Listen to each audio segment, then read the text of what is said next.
Hello and welcome. You're watching ICRC-TV COVID-19 HR Update. My name is Andy Pridemore, Principal Consultant for the Human Resource USA, and I want to welcome you back. It has been a quiet 2 weeks from an HR perspective. I've actually been amazed. Do you realize the CDC only updated their quarantine guidelines 3 times, twice since we last spoke? That's quiet. Considering everything we've been through over this past year, I was actually rather impressed. But as I promised on these last few shows, we're going to hit the hot topic of vaccines. In fact, I've invited an attorney from Graydon, Teresa Nelson, to join us today. She loves this topic.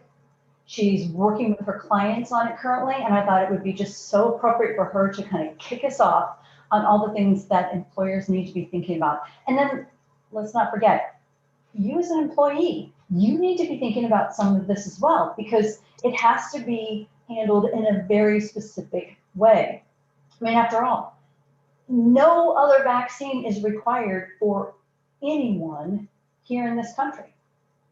This would be the first if the country allows it or requires a vaccine of this sort. So let's take this under a very serious consideration.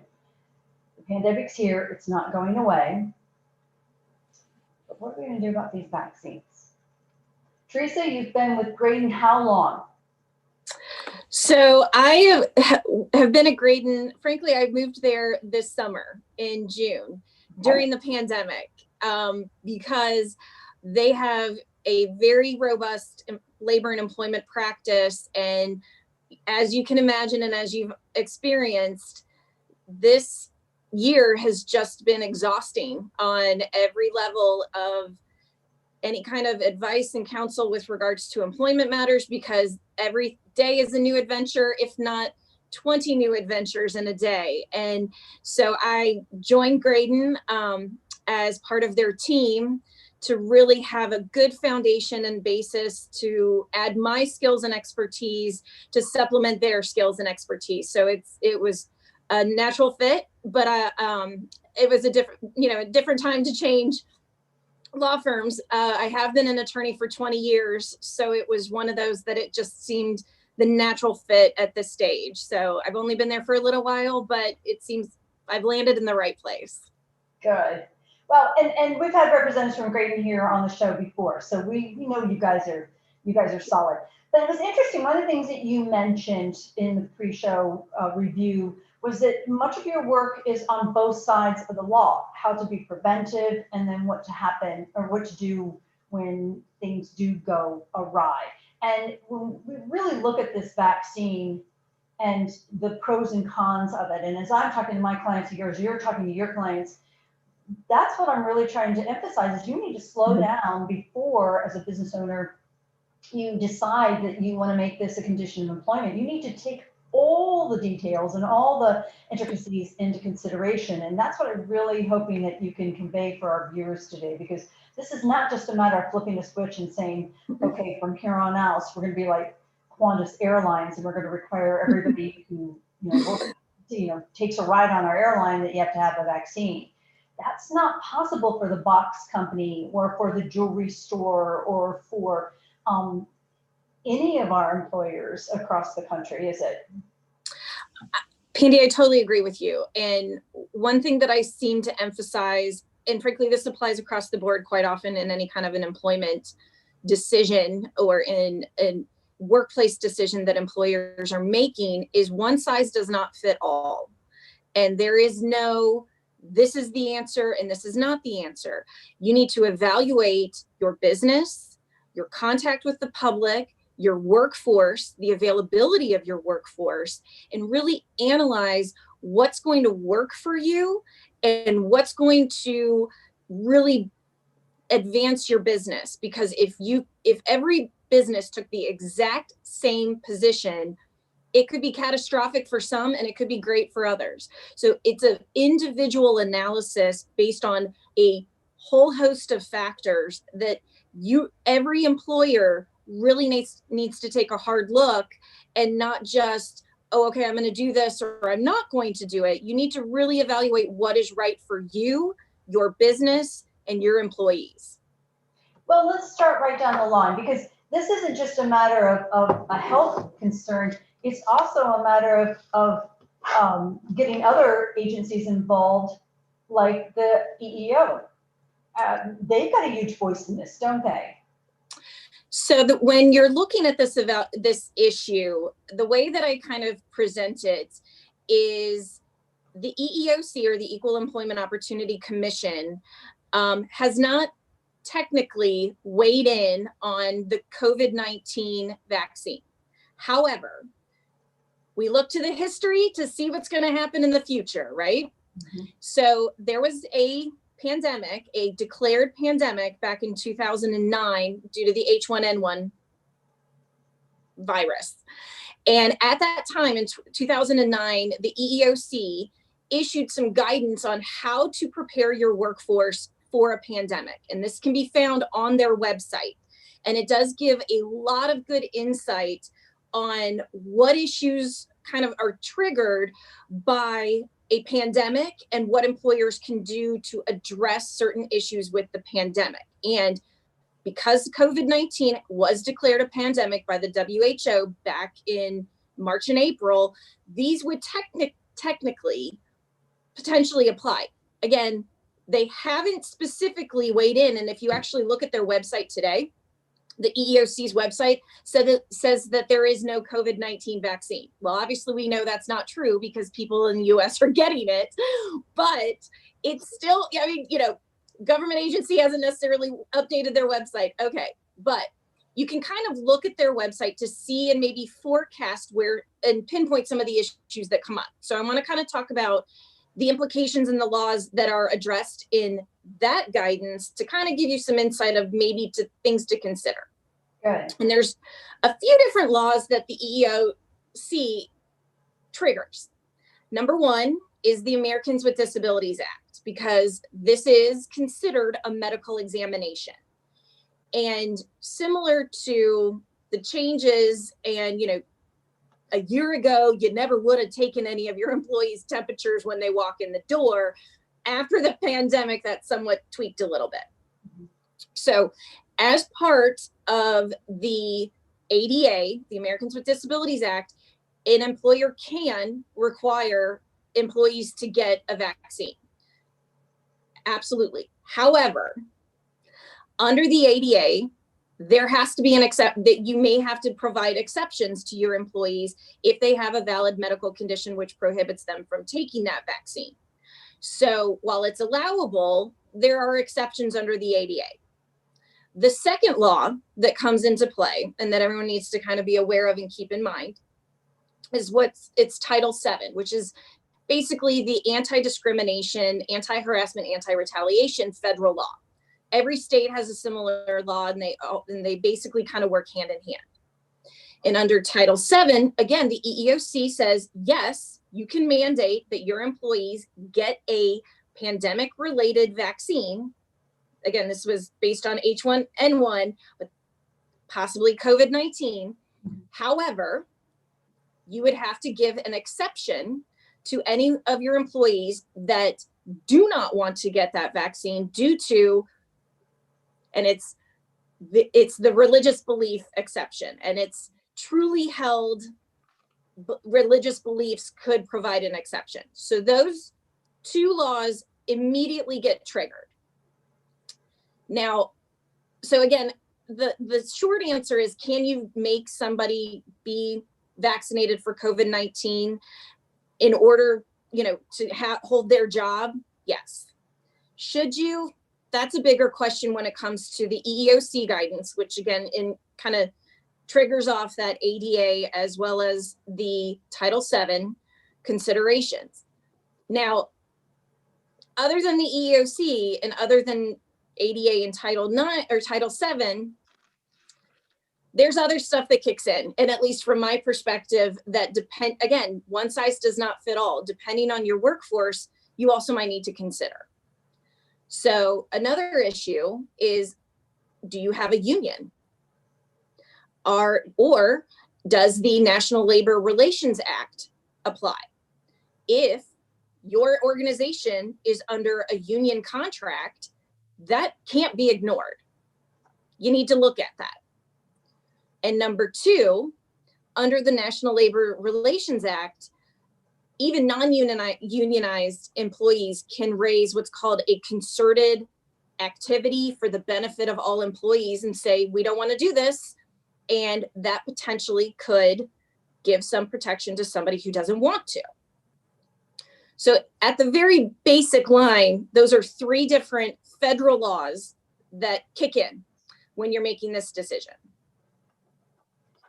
Okay, so you've triggered me, and I'm sitting here taking notes because I want to kind of go back on a couple of these and elaborate a little bit more. Yeah. First, let's remind the viewers that ADA is for the majority of employers with 15 or more employees. So if you have a small organization with 5, 10 employees, ADA is not going to be something you're going to necessarily be watching about. But Title VII absolutely can hover over you. So I want you to just kind of understand the difference there and be aware of that as she's speaking through this. Let's go back over, though, the National Labor Relations Board, because we have another presenter that's on occasionally, and he knows that is my absolute favorite topic to talk about and to teach employers on, because they know so little about this. Mm-hmm. You brought up a very good point that I think we really need to spend a little time on. Concerted activity is without a doubt taking place. It is present. And I don't care how big your organization is, I don't care how small your organization is, your employees are talking. And Agreed. Does not mean that it has to be within the confines of your facility. Remote workers can exercise concerted activity. And social media is the biggest platform right now for this kind of activity. So Teresa, definitely take us into that conversation, because if employers start finding their employees talking through these mediums about this vaccine, which I know they are, they are. Yes. We cannot just go in there and blast them and tell them they can't talk about this stuff. Please elaborate for me. Yeah. And anybody, the concerted activity aspect of the National Labor Relations Act applies to non-unionized employers. And some people don't recognize that it isn't something that has to be union related. It has to be for the benefit of the workforce. So the way that I always sort of evaluate those kind of issues is if someone's on social media saying, I don't want to get the vaccine because I'm scared and I don't want, and I don't want to get sick, and maybe it's all very internalized. Maybe a different evaluation than if somebody says no one should get vaccinated because this vaccine is, whatever, untested, unsafe, what have you, or makes a point of, that our workforce, we should have a choice, we should have a decision. This shouldn't be just a blanket kind of, mandate. So it's important to kind of space this out into two kind of categories. Am I complaining about this on my behalf, solely related to my personal feelings and solely to my personal benefit? Or am I making these comments generally for the benefit of all the workforce? And that can be a very tough thing to recognize and parse out, to say, okay, this is definitely just for that person, versus that it could be interpreted for the general workforce and for the general good of all employees and not just personally. Well, and candidates as well. We're talking about affecting the future workforce as well, or individuals in the interviewing process. They're involved in this as well. Agreed. And one thing that I was sort of, and this is kind of dovetailing a little bit on that, is, what if somebody makes a comment, and just says, this is I don't want to get a vaccine because here's a story about who was involved in the trials and who was not involved in the trials. And let's say it's, I don't want to get the vaccine because, I'm thinking of getting pregnant, and pregnant women were not included in, whatever, give it whatever kind of an example, or, women over the age of 40 were not included. Again, whatever it may be, if this is sort of a more generalized, more, overall complaint than just something very specific to me, it can be read as a concerted activity. And that, is not the easiest thing to address when the NLRA or NLRB then comes in and wants to investigate your employment practices. Yeah, and NLRB is much more powerful than we realize, or that many employers have accepted. And this is a prime time for them to be watching and listening. And remember, guys, a complaint to the NLRB could actually be through the EEOC. They do partner. So if one of them hears something, or if one of them gets a complaint, they will partner and bring in other agencies to tag in on this stuff. So the bottom line here is that Teresa and I don't want you to have any reports of complaints within your facilities. So please take notes on all this stuff. I'm going to, before we get off the NLRB, I am going to put a lot of emphasis on training through these conversations, because it's not going to be you up in your office as the CEO or as the business owner that's going to hear the concerted activity, or who's going to see them talking at the water fountain, or who's going to be hearing them on social media, or hearing someone else say, hey, did you see what was on social media last night, or on whatever those sites are. It's going to be your frontline supervisors. It's going to be your management that's closer to your workforce, and they're the ones who are going to be the eyes and ears for you. We've talked about that before on the show. If they don't know what to listen for, if they don't know what to partner with you on so that you can address this correctly, you could have a world of hurt before it's too late. So this is there's your training tip for today so far. I gave you one. Let's get those supervisors, and let's make sure that we're all speaking the same language. If the conversation, or if they see activity of the employees moving in a direction where you need to kind of get a handle on it, control that conversation, that all those rumors, please do that. Please do that. So let's go back to the whole thing of whether vaccines are recommended or not. We have nothing from OSHA, and we always think that OSHA is going to step in and tell us how to have a safe workforce. And this would be one of those moments where OSHA would have a very strong voice, but they're not making any comments or any stands on this either. Well, OSHA's been a little quiet in general during the COVID-19 pandemic, and where they've not really issued a whole lot of guidance as to what employers are supposed to do with regards to even on-site maintenance of a hazard-free work environment. It's sort of been left to the CDC, local health departments to issue those recommendations. So while employers need to be conscious of OSHA's overall, ability to cite you for, general duties of not maintaining a safe work environment, they're also not giving a whole lot of guidance as to how that should be maintained. And so that is leaving a lot of people in a very precarious situation, because you don't know if OSHA is going to say, oh, not getting vaccinated and not vaccinating your workforce creates a hazardous work environment. Now, everybody's pretty much going on the assumption, because OSHA's not weighed in on this, is that they're not going to come down that hard on employers for not doing a mandatory vaccination program. It's a little difficult, frankly, I think, for OSHA to say that has to be a requirement, because of the other implications with, the ADA, and with, Title VII, and, the NLRA coming into play. But it's also one of those that, OSHA also has the ability to step in if somebody feels that there isn't a safe work environment under the whistleblower provisions of the Occupational Safety and Hazards Act. So it's so one of those things that, at this point, some people are saying, well, what do I do? And ultimately, some of these agencies and some are just not providing the best guidance.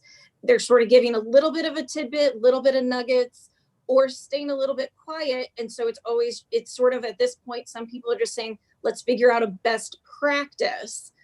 And so one of the points I kind of, I appreciate you bringing this up, because I think it's important to note that even if you do a vaccination program, let's say you do or you don't, I don't think that eliminates the obligations to do the other actions at your work site to maintain a healthy and safe environment, such as sanitizers, deep cleanings, social distancing, mandatory mask or facial coverings to be worn. If you're sick, go home, monitoring employees, symptoms on a daily basis. Because the other thing that I don't want to have anybody believe is tomorrow a vaccination program's in place and now everything's, solved, because it's not that simple. And so just because somebody implements or doesn't implement a vaccination program, it doesn't mean that these other protocols should be ignored. Well, I thought it was interesting, and this is kind of a sidebar, that that OSHA does not see masks as PPE. So with that said, I'm going to completely agree with you. They're going to stay back. They're not going to put any major voice on any of this right now. If so, I think they would have been a major driver in this whole vaccine conversation. I'm with you. I don't think that OSHA is going to be a major mover or shaker at all. But let's talk about the whole vaccine requirement. Employers do need to, as we mentioned earlier, you do need to be very cognizant that this, if you decide is a condition of employment for your current employees, you're also talking about all your future employees. How will this affect your recruitment process or recruitment possibilities? And how is it going to help you with or affect your retainment of current employees? Not everybody's going to be able to take a religious exemption. Not everybody's going to have a medical concern. And again, we want to be really careful about going down that road. But what are you going to do if so many employers right now still can't find enough employees? So making vaccines a mandatory part of or condition of employment is very, very serious. Yeah, and if you look at the 2009 guidance from the EEOC, when they were talking about how to prepare your work site for a pandemic, and again, this is just guidance and it's just a resource for people, but it does say that instead of making it mandatory, it may be better to make it very strongly recommended. Mm-hmm. And so I think, again, this is not a one size fits all, mm-hmm. meaning, company A and company B, we're going to do the exact same thing. Because, for example, if you are in the public sector or frontline worker, if you're in a hospital, you may have a different evaluation on how that's going to affect your workforce and the care you can provide, as opposed to maybe somebody who's more of an office environment. To note, there are a lot of hospital systems that are making the vaccine optional. They're strongly recommending it, but some have publicly come out and said, we are not making this a mandatory vaccination at this point. So I think, again, everyone needs to look at, what you're trying to accomplish with the vaccination program, if it is mandatory. And again, if you have a business that is very outwardly, public facing, where you have constant interaction with a large number of the public, that may be completely different than if you are operating in, like I said, an office environment where everyone can be very socially distanced and people can continue to wear masks. So I also agree with you that if you're going to make it a condition of employment, that has to be uniformly applied. So you can't make certain, exceptions for, well, we we're not going to have, our employees, this set of employees that are still there that we just know that we feel like, they're going to tell us if they feel sick, but everyone else is going to have to do it. If you have a mandatory program, people in the same profession, in the same job, if it's a mandatory requirement for employment, then it's mandatory. There's no picking and choosing. There's no special favors for somebody. It either is or it's not. And based on, and again, I'm not taking a position on this at this point. I don't want to make an impression on that. But if you read these polls, and again, polls are polls, and who knows if they're accurate or who knows who's doing them, there is some hesitancy with whether people are going to take this vaccine or not. And so I think one other thing that maybe to possibly think about is, maybe start thinking about what to do. But again, in this year, if anything's been done, you need to be nimble. You might need to change your position because, we don't know what's going to happen next month. We know people are getting this vaccine, but maybe something could change next month and maybe certain people would be excluded from receiving it. We don't know. So I think having an idea, but maybe not necessarily committing 100% to it today, I think would probably be a good move, because you need to be a little bit flexible with some of these, hard decisions before you put them into place. Because if you're not a hospital worker and you don't have, and you don't run nursing homes, your employees don't have access to this vaccine for a while. So making that decision today may actually cause more problems internally than you need to even deal with right now. But I'm going to take you a little bit further on that conversation. What's your opinion? I know I have mine, but what is your opinion and advice for clients, or companies that want to use that question in the interviewing process? Have you been vaccinated?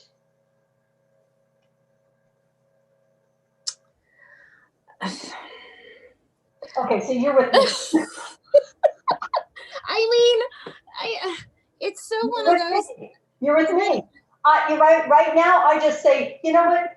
How important is that? Exactly. The rest of your workforce is still trying to decide how they're going to react to it. They're waiting for you to be the lead. Please leave that question out of your interviewing process right now, because just as you said, it's not relevant today because the general population hasn't been vaccinated. But moving forward, why would you? So viewers, please take that off your interviewing questions. and here's the thing is that okay, I don't like it as an interview question unless it's become a mandatory requirement for all employees. There you go. Because at that point, if you're saying it's mandatory, then it's mandatory. But if you haven't implemented a mandatory vaccination program, you can't ask people if they've been vaccinated, because that's just not something that you should be asking people pre-employment. If somebody maybe needs to delay working because they're like, hey, I'm going to go get the vaccine, and I'm not, again, I don't even know if you have to quarantine after that, but like, let's say, pre or post interview pre-start, like you've made an offer, maybe, but really why? I mean, and if the answer is we just want to know, it's the same thing of asking somebody with any other kind of condition. That's not really permissible, and that's going to get you in a lot of trouble. And if it's not an absolute condition requirement for their employment, don't ask it. And if you've not implemented a mandatory vaccination program, it's not mandatory. So don't ask. And we reminded everybody that although the CARES Act is ending December 31st, the EEOC has not retracted the ability for employers to ask pandemic COVID-19 oriented medical questions. So we understand that, and everybody's okay. We're okay with those limited questions. Do you have the virus? Are you showing symptoms? Those basic questions. But this vaccine's outside of that right now, guys. And that's one of the big distinctions I wanted to make on the show today was please don't blend the two together. And the EEOC has not made a statement. So Teresa, thank you for confirming that the EEOC is not making a stand on this vaccine. So the vaccine is a separate subject. And just as the EEOC is going to go back to the standard pre-pandemic guidelines for the ADA and what we can take in terms of information, what we can hold, what we can use, how we retain medical information, this vaccine may be another whole separate conversation as well. So let's go that direction. It's amazing. I read a white paper the other day on how individuals who are doing the testing, doing the swab testing on the work site are actually breaching HIPAA and acting as a group health plan under ERISA, which is, that's really scary stuff. That's another situations that I'm not real good at. ERISA is not my forte. But to think, be doing that, that's their problem. But if we think about, the Health Collaborative was on here a couple of months ago, and she was very quick, and she said, well, we will actually go out to work sites and we will do the testing for them. I very well could see, and I'm speculating here, but I could easily see mobile units for the vaccine becoming available. Can you think of any guidelines that employers need to be thinking about if perchance the Health Collaborative does get involved in the vaccines here in this area? Or, and again, we have national viewers, so if you have these kind of pop-up vaccine locations starting to show up and they're on a workplace, so an employer workplace, can you see some catches there? Because I've got a couple written down.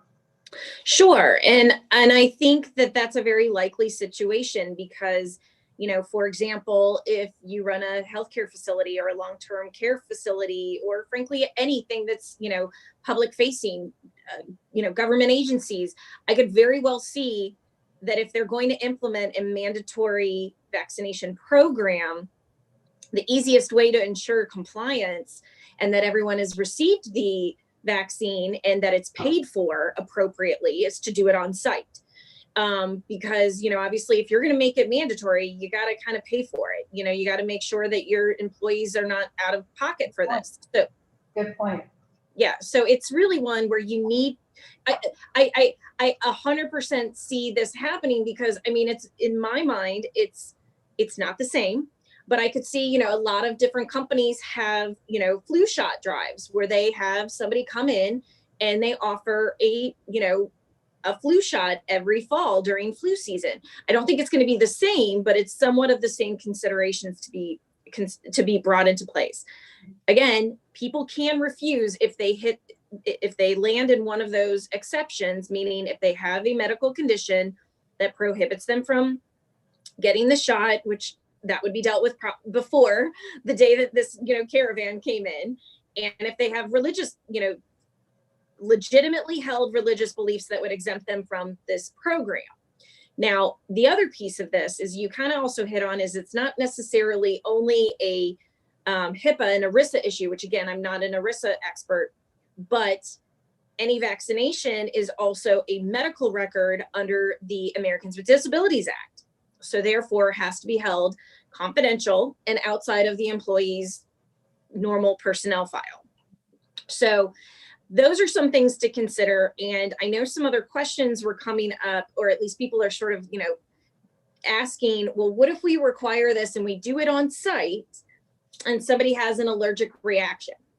Say, there's a couple of things that would obviously potentially come into play. And it really depends on how established this overall program is.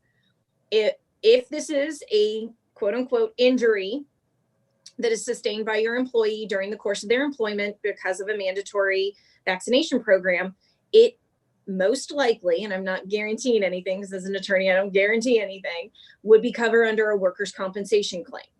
Now, every state may have a little bit different viewpoint on that, but that would be the first line of defense or the first option that would obviously go into place is that there would be a workers' comp claim.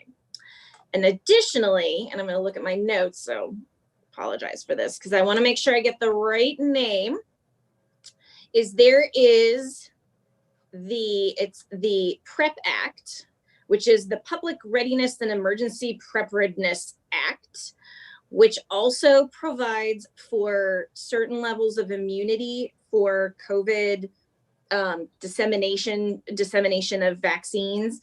And there is, if you fall under the language of that act, which it covers certain persons and it's defined in that act and it's very specific, and I don't want to go into the weeds on that necessarily, but the PrEP Act does grant immunity against any claims for loss caused by the distribution, administration, or use of COVID-19 vaccines. And this was actually just amended by HHS on December 3rd.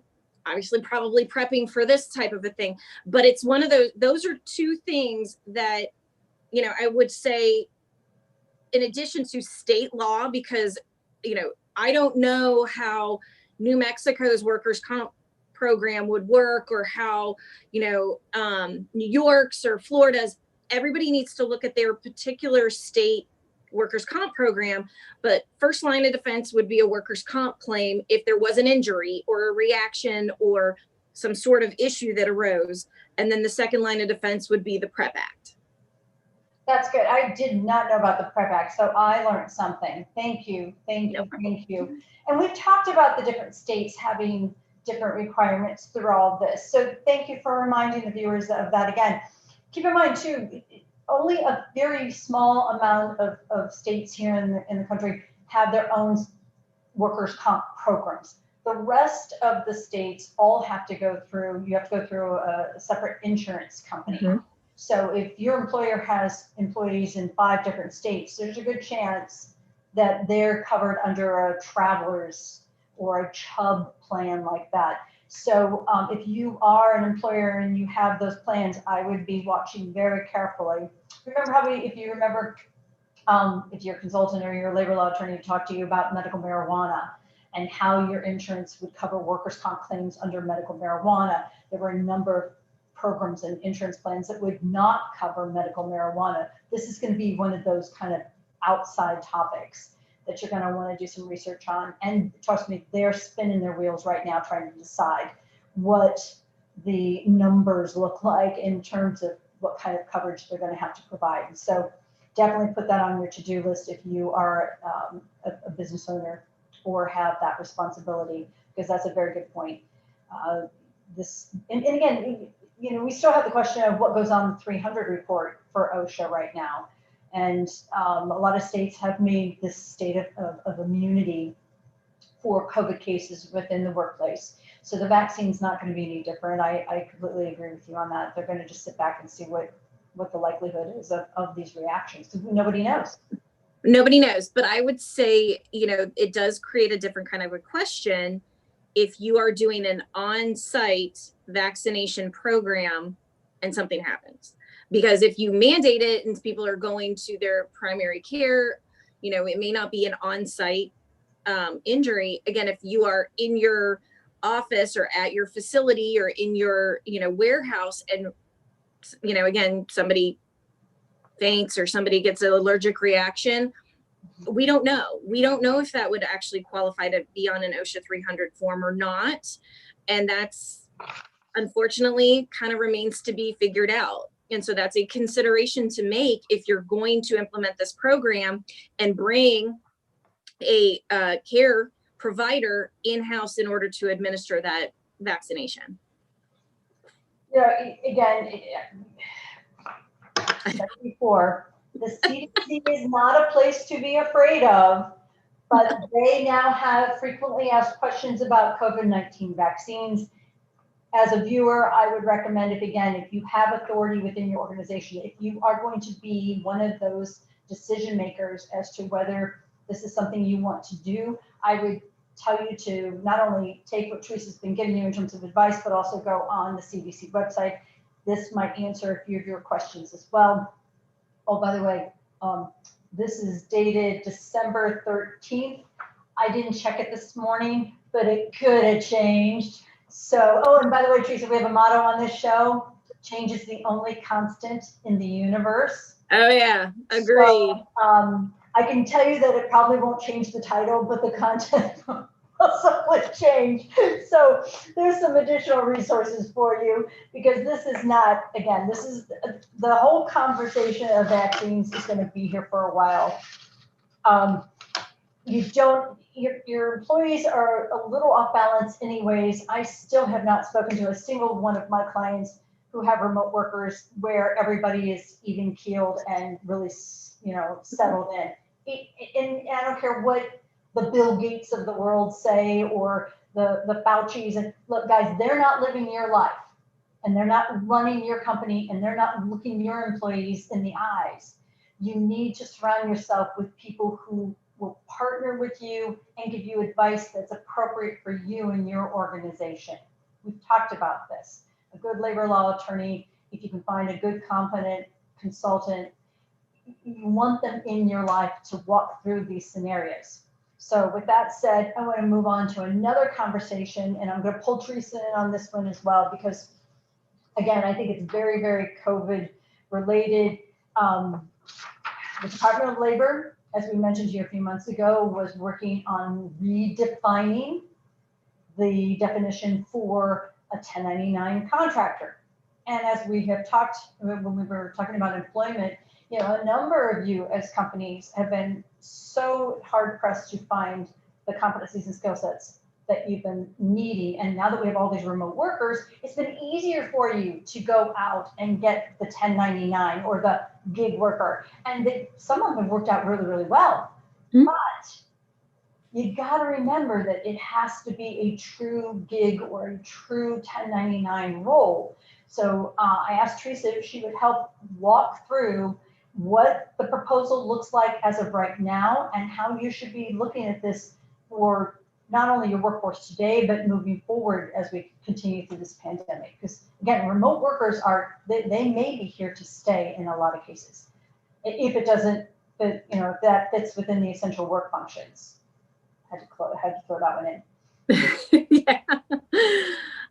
Well, the first thing that I think is extremely important to note is that anything that exists that it was published by the Department of Labor, at least as of, the last time I checked it, it was proposed. And as I've kind of seen over the last few years, certain proposals that were made in certain administrations never made it through.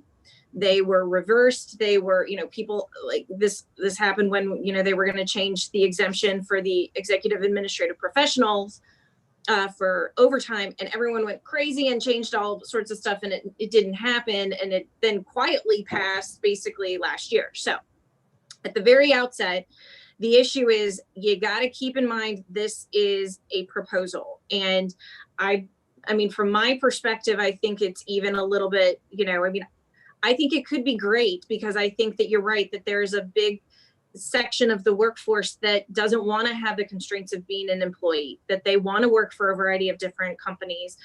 They want to work at their own schedule, and they want to work in their own location, and they don't want to be told, you got to get a vaccine, or you have to be, this is the way that we want you to show up every day, and we want you to, do your job, and we're going to evaluate you. People want more flexibility.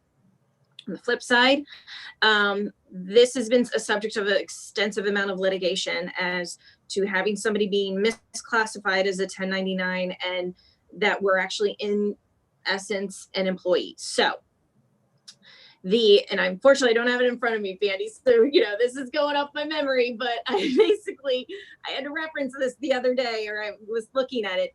And really what the Department of Labor is trying to do is they're trying to more or less get the definition of what a 1099 employee would be more uniform for everybody to have an idea of what that would be. Now, and ultimately at the end of the day, the department is basically saying that they want that the element of, it always goes down to the element of control. Does the company control the means, methods, and opportunities that are provided in this job? And control obviously manifests itself in a variety of different ways. So they're really trying to get everyone to be able to come down to this same result, that the element of control dictated or at least explained by the department in this rule is more the uniform rule. Now, why are they doing this? One of the reasons is that there are some uniform sort of tests, case law in the different circuits around the country that analyze whether or not an employee is a true 1099 or is an employee. And they obviously all kind of circle around this element of control. Do I, to some, I mean, kind of, just to give you a little bit of some ideas, do you work at my place? Do you have your own office? Do you invest in your company, or do you just invest in my company? Do you work for other companies, or do you solely depend on me for your existence? Just to give you a couple, like, do I supply you with all of your machinery and tools and supplies to do your job, or do you supply those for you? Do I tell you when to show up? Do I tell you how to do your job? Do I tell you where to start, where to stop? Okay, so it's all these different factors. And sometimes different courts kind of come up with different, analysis, and they kind of are a little bit tweaked. So certain areas, certain states, certain federal circuits, they kind of have a little bit of a tweak on that. And that's where we're trying to get, from my assumption and sort of my belief on this, is that's where they're trying to get is more uniform. Now, as you and I were talking about before, I mean, from my perspective, anything that the Department of Labor issues is, unless it's a regulation, which I don't know that, I mean, it may be ultimately come out as a federal regulation, it's more persuasive than definitive. So until it is this firm, confirmed, some regulation that we can all cite to, it's persuasive. So the courts can, look at it and say, okay, this is sort of what the department wants us to do. Or they can say, but we're going to also look at this case law that we've been, deciding for the last 10 years in this way, 20 years, same thing. So it's kind of not necessarily a revolutionary final rule, but it's trying to get a little bit more uniformity. I still think that at the end of the day, it doesn't kind of complete the entire picture, because the Department of Labor definition of an employee deals with Department of Labor oriented laws, wage and hour laws, and potentially OSHA, which there's a whole other host of that kind of thing. So those are those two issues that you might be addressing with their definition. That doesn't necessarily translate into the same definition of an employee for your state workers' comp plan, or frankly, like you were talking about earlier, your workers' comp insurance policy with a private company that defines an employee in that contract. There are also some other laws, that are not under the Department of Labor, such as, Title VII with discrimination and harassment, that this wouldn't necessarily apply to, because, it just doesn't. So it's one of those that it's not necessarily, if the Department of Labor ultimately comes out with this, uniform 1099, test for how to define a employee versus a 1099 individual, it still potentially could be subject to a lot of interpretation. And I would say any final rule is still going to be a test. It's still going to be, these, X number of factors, however they're laid out, none of which is necessarily more important than the other. And where do you fit in on those? And which one of those do you fall into? Which one are more persuasive, and then ultimately come down to that conclusion. So I understand the desire. I don't know if it's going to happen. And I don't really know that there would be an ultimate quick impact to it, because I also think it potentially could get litigated. Perfect. Thank you. But you know what?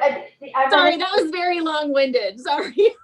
Yeah, you brought up some very, very good points. And I have this conversation, it's just never ceases to amaze me. But I always pull my clients back and say, wait, let's just answer this question. How much entrepreneurship are they exercising?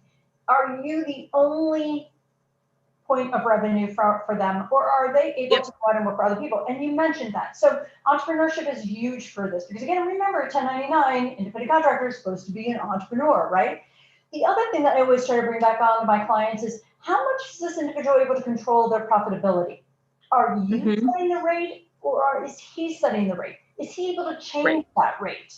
Are you, I even tell, my guys get kind of tired of me, but I said, look, if you've got multiple projects for this individual to be working on, then you should have a statement of work that's separate for each one of these projects, because maybe this one takes more competency and skill set or you're able to pay him more on this one versus this one's going to take a shorter period of time. So this project's he's going to gain less revenue on this one.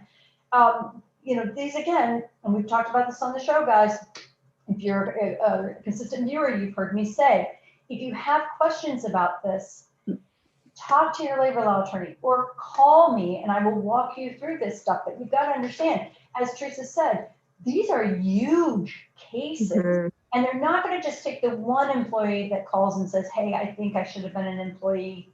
Or excuse me, they're not going to take the one contractor that says I should have been an employee. And remember, it's not just the wages that they're going to go back on. They're going to go back and see how much that person should have gotten in a 401k plan if they were truly misclassified and didn't have the opportunity to participate in the 401k plan. Or what about the benefit program? Or what about, and the picture gets bigger and bigger. You'll be paying back workers' comp. You'll be paying back taxes, fines on top of that.